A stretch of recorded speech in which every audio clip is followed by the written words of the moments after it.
When I saw that Emily had removed me from the family group chat, I knew war had begun. Not the kind with shouting and shattered dishes. Not the kind that fades after tears and hugs. No. This was a quiet, icy, meticulously planned revenge. And it came from the one person I'd always considered a sister, not just a cousin, the one I'd helped raise while her parents destroyed their marriage and ran from responsibility. But I wasn't going to surrender. Because this wasn't just about an inheritance. Not just a house. It was something deeper, my grandmother's name, the woman they buried without even telling me. My name is Kate. I'm 38. A widow with 2 kids, Lucy, 13, and Matt, 9. I live in a Denver suburb. I work as a career counselor at a high school because not every day requires saving the world. Sometimes it's enough to help a teenager choose between college and carpentry. Grandma Evelyn raised me after my parents died. Her house in Utah was my sanctuary when the world felt too loud and cruel. There, I learned to fix fences, make peach jam, and never say you owe me even when it was true. Grandma died 3 weeks ago. I found out from the obituaries. The first warning came from the bank. Dear Ms. Harper, your credit card will be closed as the address you provided no longer matches property records. I read it 3 times. The address, Grandma's house. The same one where I'd spent every summer since I was 6, where she kept my savings account, where all my childhood drawings were stored in a box under the bed. I called Emily. For the first time in 2 years. Hey, I said. Did you see what the bank sent? She didn't say hi back. Just sighed, like I'd woken her in the middle of the night to ask how to boil an egg. Yeah, Kate. We sold the house. The word we hit like a slap. Sold it? Without me. You weren't living there. But that's where my whole childhood is. That's where. There was nothing there that belonged to you, she cut in. Just old furniture and mold. We did what was best for the family. I didn't argue. I just hung up. Then, for the first time in 8 years, I opened my safety deposit box in Utah. Grandma always said, family can betray you, but paper never lies. She didn't mean wills or contracts. She meant her letters. Every year on my birthday, she wrote me a letter. Even after I grew up. Even after I had kids, she kept writing. She said that one day, when she was gone, I'd read them all and understand she'd always been with me. The last one she wrote a month before she died. I knew because I'd watched her seal the envelope, for Kate. Open after I'm gone. I found it in the safe. Along with it, a copy of her will. Turns out, the house was mine. The will was simple. All of Evelyn Richards's property was to go to her granddaughter, Catherine Amber Harper. No ifs, no buts.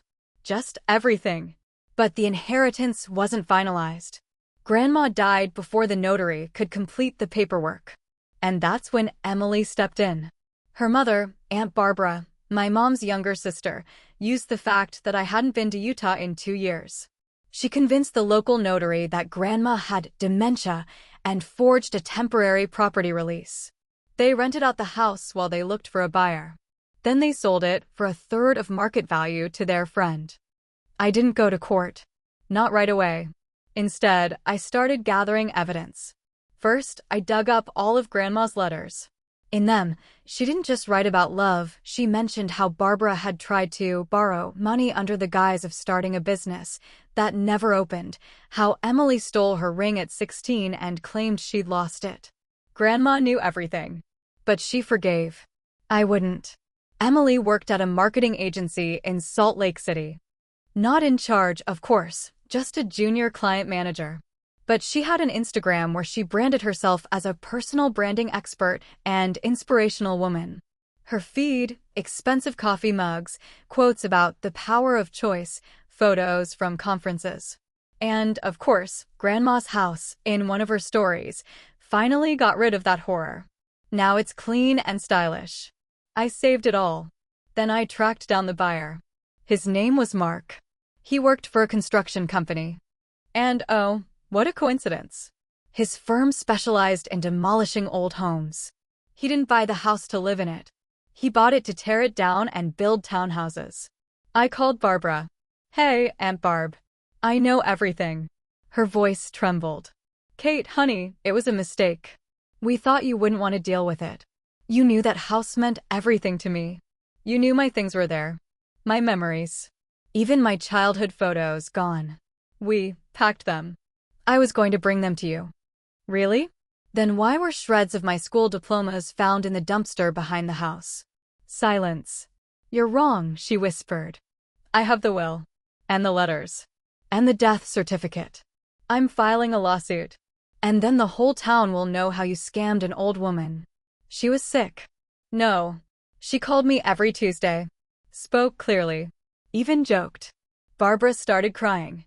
But I didn't soften. I didn't want money. I didn't even want the house. I wanted them to understand. To realize that revenge isn't a scream. It's the quiet smile you wear while watching their lives crumble, brick by brick. I filed a lawsuit, but not against them. I sued Mark's company for unlawful possession. Attached the will, the letters, bank statements. Mark hired a lawyer. The lawyer called Emily. That's when real panic began. Emily messaged me on Instagram. Kate, please. We can fix this. Let's talk. Don't ruin my career. I didn't reply. 2 days later, she called. Her voice cracked with tears. I'll lose my job. They could fire me for real estate fraud. Did you think of that when you sold the house where I grew up? I didn't know you were so attached. You knew. You just thought I wouldn't fight back. She fell silent. What do you want? She finally asked. I want you to do what you should have done before Grandma died. What? Apologize. Publicly. A week later, Emily posted this. I need to own my mistake. My mother and I wrongfully disposed of a home that belonged to my cousin, Kate Harper. We had no right to sell it without her consent. I'm deeply sorry and ask for forgiveness. True legacy isn't property, it's the love we share. And I betrayed both. The post got thousands of likes. Many wrote, good on you for owning it. But even more, how could you? She was fired 3 days later. Barbara moved to Arizona to stay with her sister. And the house? The house wasn't demolished. Because when the court ruled it belonged to me, I didn't demand it back. Instead, I partnered with a local historic preservation foundation. Now it's a memory house for kids who've lost loved ones. They hold workshops, read stories, and learn to protect what can't be bought. I took Lucy and Matt there. Showed them my old room. Showed them Grandma's letters. This is our story, I said. And no one gets to erase it. 6 months passed. Emily got married. Sent me a postcard. No words. Just her new address, in another state. I didn't reply. But recently, I received an envelope in the mail. Inside, another note from Grandma. Not the one from the safe. This one she'd left with her friend in case things went wrong. Kate, if you're reading this, you've won.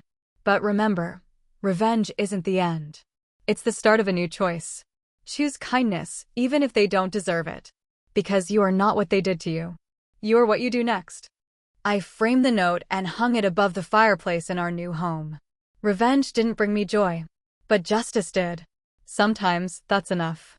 And sometimes it's not. Because last week, I got a call from a lawyer. Miss Harper, he said, we found something else.